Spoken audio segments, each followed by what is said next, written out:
What is up, chat? Welcome back to my live stream.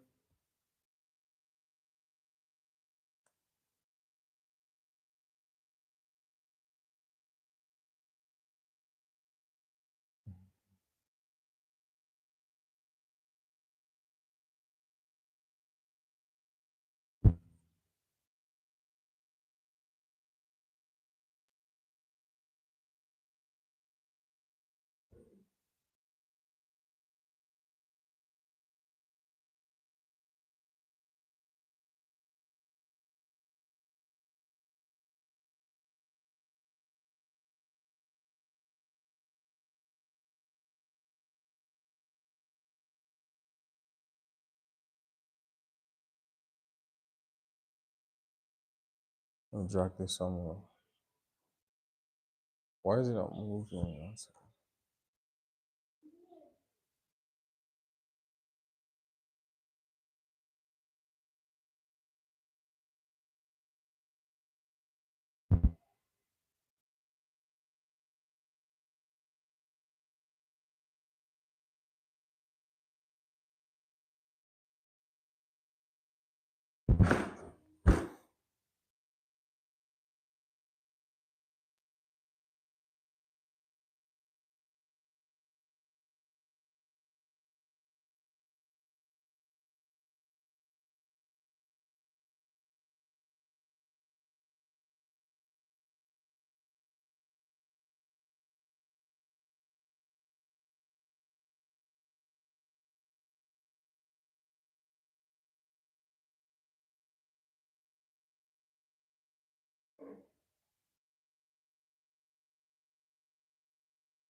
एकदम सही है उधर लाइन अप करो.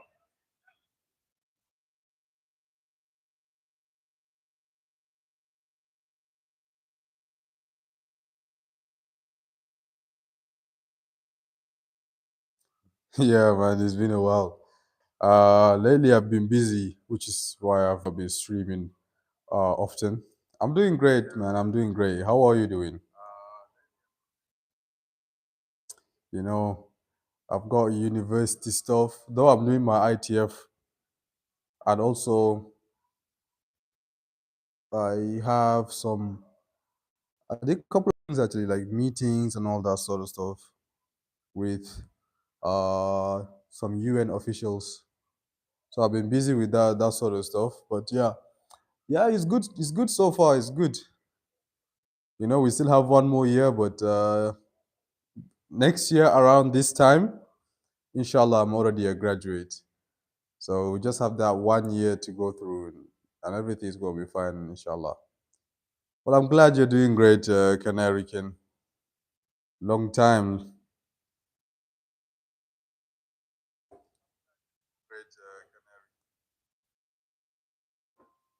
I hope the network is okay today, and nothing glitchy, nothing bad, and it's clear and all that. Even what are those guys up to? Um, Basically, I'm part of this like team. It's called the NUBOS, so it stands for Nigerian Union of Borno State Students. So like, it's let's say it's like a student government type of stuff. Like it's a government led by students.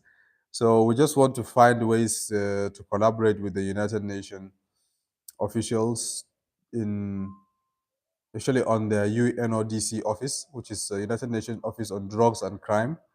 So we want to collaborate with them to reduce drug abuse and also to promote, peaceful coexistence and stuff like that. Basically, like you can just say we're like peace advocates and stuff like that.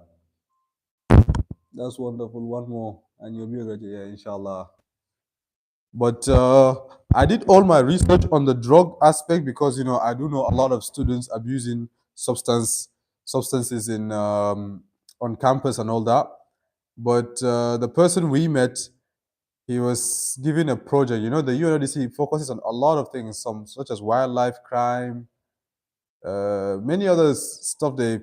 So he was given the project Strive Juvenile, which aims to protect and prevent children from terrorists and violent extremist groups. So their job and their goal is to rescue children that are, in association with terrorist groups, especially in this region, the Boko Haram terrorist group. So they tend to recruit young children which carry out their dirty work for them. So if the government arrests such a child,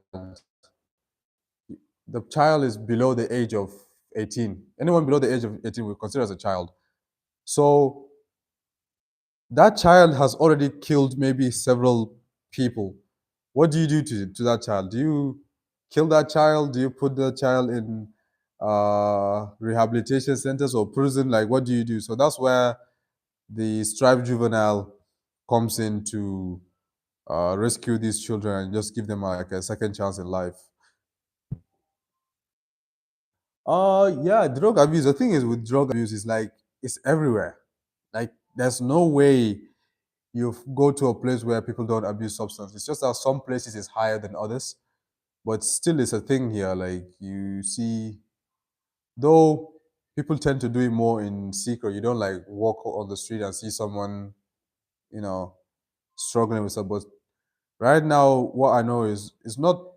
There's no such thing as like cocaine and all that here, but like there's a lot of weed, all these. I don't even know the names of them because I'm not really. But they take. There's also what we call the solution. It's like they tend to sniff it. They put it on a handkerchief and sniff it. I don't know what it does to them, but it's like a chemical, but they put it on like a handkerchief, and then some of them put it in their mouth and kind of suck it. So if you put it on this end, you suck the other end, and some of them just sniff it, and it kind of makes them go high. So they call it solution, but I don't know what it's called in English. Some come on now. There's also a growing number of students using vape too. So our goal is just to spread awareness. Alamin, are I don't know. I was it. Upper. Upper. Yo. Live streaming came on. Oh, that's amazing. Yeah, yeah, yeah. Weed isn't too bad, but the chemicals are really bad for health. Exactly. And the worst part is it's young children that are getting, exploited into these things. So we're just trying our best to prevent that. And also, the crime part of it too. The region that I live in is not completely safe. So, and due to unemployment now,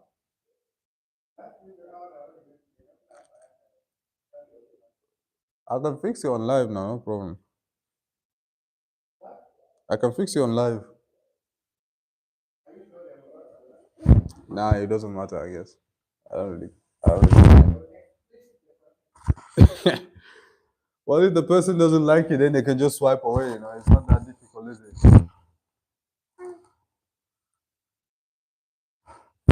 That's a really positive thing you're doing. Yeah, yeah, yeah. My goal is and the goal of all my team members is just to see that the youth in this region just striving to do great things. That's our goal. I don't know. Have you guys heard of this recent comment by Donald Trump about the Christian genocide going on in Nigeria? Or you guys are not aware? Canary can. Let me stop hitting the table. Big boy, what's going on? Hello? Poverty is a main reason for drug abuse. Exactly. Exactly. and also the main reason for youth to join all these terrorist groups, because they pay a lot of money. They use money to trick young children into joining their cults, their group, and in committing crimes. Right now, they will offer you huge amount of money to take someone's life. So someone who's in a poverty, extreme poverty, will just take it. Actually, this region, most people are living under $1 per day. Some don't even make up to $1 per day. So imagine someone comes up to you and offers you $100 or $1,000 to do something. It's only few that would resist and say, "No, it's not good. I will not take a life for $1,000." Someone just, you see. So it's like it's easy. You can easily convince people with money to do negative stuff for you. We are aware it took over the news. Yeah, the thing is, I wanted to make a video about the whole situation, but then I was like, you know what, what's the point? But the thing is, in Nigeria, there is no Christian only genocide. That is just a propaganda, and it's just misinformation that just took over the world, and people actually take it seriously. There's not a Christian only genocide. What Nigeria is facing is insecurity issues, and each region has its own problems. For example, the Islamic terrorists that Trump claimed that are involved in killing the Christians are not even in the region where the Christians are highly populated. What I mean is that most of the region where, I mean, he's referring to Boko Haram. So the region where they are active is mostly my region, Borno State, in the northeast. So, and they have killed far more Muslims than any other religion in Nigeria. Far more Muslims since 2009 till date. Basically, this whole thing started when a certain group of people decided that, you know what, it's not allowed for someone to study Western education. Like, how can you say that the earth is spherical? How can you tell that tomorrow is going to rain? You're not God. You can't just say that, you know? And the theory of evolution and all that. They disagreed with that. So they claim that the only book anyone should be reading is the Quran. That's how it started. And people said, no, you're getting it all wrong. That's not how it's supposed to be. So therefore, they formed their own group. The name Boko means Western education. So anyone that's studying chemistry, physics, biology, medical related courses is studying Boko in Hausa. And haram, we already know what haram is in Arabic. It means prohibited. So they're basically saying the name is Western education is prohibited. So you're not allowed to study anything related to geography, you know, like, and if you do study any of these courses, it's like you're going against God in their opinion. So some people followed that ideology, but majority of people rejected that. So if you're a Muslim and you reject their ideology, to them you're already a non-believer, and therefore you should be killed. So that's how it started. But the real question is, one thing we should be asking about ourselves is, who is funding them? And that is the biggest issue. The thing is, if you see that we live in a region where I told you guys earlier on that most people are not even making up to a single dollar. So how the hell do you have people that have brand new AK-47s? Every time they are captured, they have hard currency such as dollars, euros with them. They live not in the city because they were pushed out of the city by the military. So they live in the bushes or jungle, whatever you call it. So how are they getting brand new motorbikes, cars, weapons? It doesn't make sense, you know? Me, I'm smoke rock to get hard Madrid come. Well, was Trump's comment interpreted as he said it's Christian only attack? Yes, the thing is, with the funding, right? Our people in the village, one thing I would say about them is they don't have Western education, but they are not illiterate. They are not illiterate. They're not dumb. They have seen multiple times where helicopters are dropping stuff to these terrorist groups. and the people in the helicopters are white. When they say white, because they don't have the, for instance, because I used to live in the UK, maybe I can tell that, oh, this person is Italian, this person is Mexican, this one. But to them, anyone that has a light skin is a white person. So when I say white person in this context, I'm not referring to like English, or it could be French, it could be whatever, but to them it's just a white person. And they said that they've seen him multiple times, some even captured on videos, where helicopters will come down and land and be supplying items to these terrorist groups. And sometimes they drop it, sometimes they land. So they've seen that.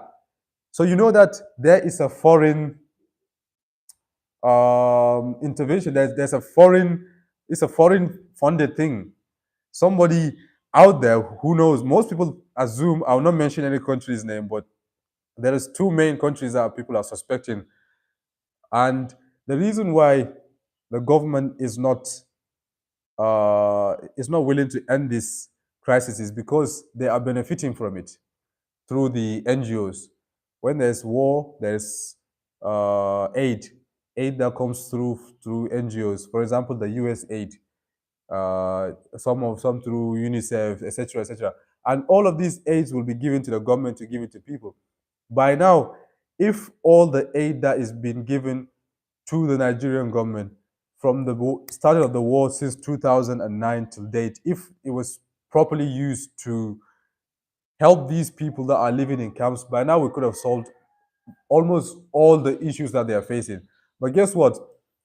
An NGO would bring, let's say, books for children or whatever. There's clearly written not for sale on it, but you will still find someone selling it in the market. It clearly meant, imagine you give me books, you say, oh, you know what, you live here, people are struggling. Okay, here, have these food items, distribute it to the people in need. Guess what I'm going to do? I keep it to myself and my family, and I don't give it to the people that are in need. So these people that are benefiting from the aid, they don't want the war to end. Because if it does end, they're not going to benefit from it anymore. So it's just, the situation is just very complicated. So that's the issue we're facing from my region. Now moving on to the Middle Belt. In the Middle Belt, it's a place where Christians and Muslims kind of live together. And there's an ongoing issue there, which is called the farmers and herders clash. So basically, we have herdsmen, which are mostly of Fulani tribe. These Fulani tribe, you never see them like living in the city. They don't have this dream of, oh, I must own a house, or get a Lamborghini, go to university, get a degree. They don't have that dream in life. All they want to do is just move from, they don't even have homes. They just build temporary hunts as they move along the bushes and the rural areas. But they have their cattle. They don't want anyone touching their cattle. You touch their cattle, you die. That's their policy. You cannot just go to and touch their cattle. The way they love their cattle is like they even marry their own siblings to make sure that the wealth stays within the family. You know? Yeah, they are migratory. Exactly, they are migratory. So these people, due to deforestation, climate change and desertification, there's not many crops for their cattle to eat from the north, so they are forced to move up to the south. And in the south, we have farmers who plant their crops, in the rural areas. So these herdsmen will bring their cattle, and the cattle will eat the farmer's crops. So how can I plant something in my farm, my vegetation, and then you bring your cows and the cows will eat my vegetation? So therefore, I will not tolerate that. They will say, well, if we don't allow our cows to eat these crops, they will die. So that's where you have the farmers and herders clashes. So some farmers will kill the herdsman, some of the herdsmen will. So that's the ongoing one. And that's as a result of government not enforcing proper laws that benefits both sides. So this war that's going between the two sides, you can say it takes two forms. You can take religious image to it, because most of the Fulani are Muslim and the farmers are Christians, whereas you can also take ethnic conflict as well because Fulani and the other tribe, I think most of them is the Yorubas and stuff like that. So that's where we have most of the religious, the war. And further down south, we have issues like kidnapping, banditry, and also there's this group, IPOP group. They are just formed a group that want to divide and leave Nigeria. They want to form their own sovereign country. So we have them as well. So Nigeria has this wide range of issues that it's facing, and maybe I've even missed out so many that I don't mention. So there's no way you can say that this is only a Christian targeted genocide because it's not. Right now, right now where I am today, if I was to drive out of this city, let's say which direction? This direction. If I was to drive out, let's say for maybe just maximum just 1 hour out of the city, my life is at risk. Especially when it is getting towards the night. Just by driving 1 hour out of that city, I could get kidnapped, I could get killed. And I'm a Muslim. So it's if it was a Christian only, they would allow me to travel to another state in peace, but they won't. They'll kill me for if I move out. And since the beginning of this war, there's many churches in this city that are standing, functioning till date. If it's only Christian targeted crime or war or whatever, by now all of these churches will not be functioning at all. They would have been blown up, they would have been demolished, they would have, they would have destroyed these churches by now. But guess what? A lot of mosques have been blown up. A lot of when Muslims gather to pray like Jummah, etc., bombs have gone off. So it's not a Christian only genocide. That's just a propaganda online and all that. But the cattle guys have been there for thousands of years. Why now? Yes, they've been there for thousands of years, but same as the farmers, though. The thing is, like I said, it's government that's not imposing proper laws. The thing is, the farmers too have a right to say that you can't bring your cattle to eat my crops because they need to feed their families too. They need these crops to, you know, to for their livelihood, and you just bring your cattle to eat that. It's not. It's just how fair to them, you know. We just need the government to act fast and take serious measures because most of the time it's just temporary solutions that are provided. So with temporary solutions, it doesn't always last forever. Smash that like button. Yeah, everybody smash the like button. They go from Montana down to Texas and back with the season. We have Cowboys here. Oh, so you have the same in the US. Oh, that's crazy. Wait, so but they're peaceful, right? I hope the ones in the US they don't tend to attack people or whatever. Because these ones here, believe me, you don't want to mess with them. You don't want to mess with them. They're violent. That's good. These ones are violent, to be fair. But to anyone, any Fulani out there, I don't mean all of you guys. The ones that are in the bushes migrating, because we do have Fulani that are, educated. In fact, our former president, before this president, Bola Ahmed Tinubu, he died not long ago. President Muhammadu Buhari. He's a Fulani. He's a Fulani man, well educated, and he's led the country very well. So not all Fulanis are like that, but the ones that are migrating, they are like that. And to be fair, they are Muslims, but they don't like practice the religion. Someone can just say, "Oh, I'm a Muslim," and go and do a bad thing, and people will instantly blame you on Islam, rather than seeing, or does that person even practice the religion the way it means? Because as a Muslim, you need to pray 5 times a day. Marrying your own siblings is not allowed, or your father's wife and all that is not allowed. But they do that. They don't read the Quran. If you ask them what are the 5 pillars of Islam, they don't know. So therefore you can't just say, oh, Islam is what's motivating them to do all of these killing that they're doing when they don't even practice the religion or understand it fully. Because in Islam, there's for taking a life, you say if you take a single life, it's like you've taken the life of the entire people on earth. And if you save one life, it's like you've taken the life of the entire people on the earth, of the earth. And once you kill someone, even mistakenly, there are things that you must do. I need to I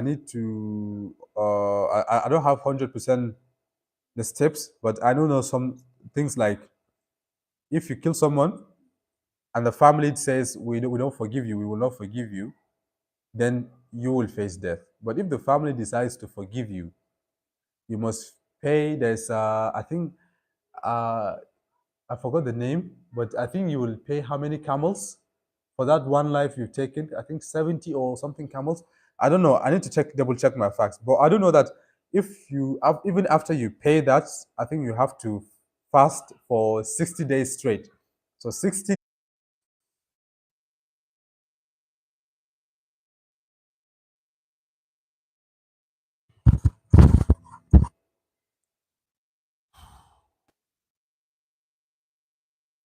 Sorry guys, network glitched.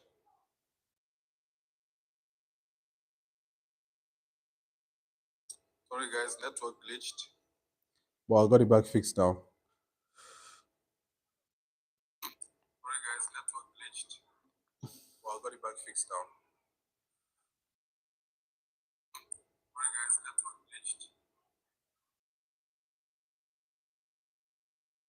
glitched. Okay. Let me.